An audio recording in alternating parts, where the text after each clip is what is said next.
चिम्टाले किन उगेर आउँछ नि पत्ताले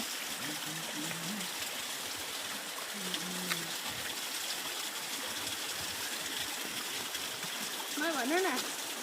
किन बोकेर आउने चिम्टाले त्यसलाई चाहिँ सिस्नु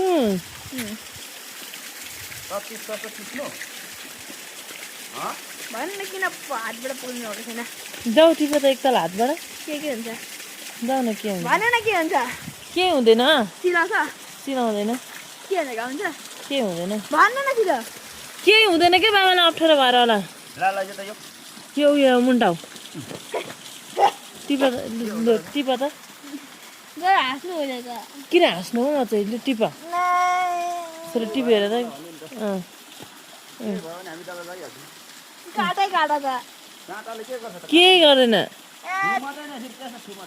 चिलाउने त थाहा भइसके चिलाउँदैन के त्यो मुन्टा टिपेर राख न बाबाले तिमीले सोध्यौ नि त अनि बाबाले त्यो चिम्टाले ऊ भएन के युट्युबमा हेरेको मैले के हेरेको थियो चिलाउँछ भनेर चिलाउँदैन चिलाउँछ छुहेर त एकताल के हुँदैछ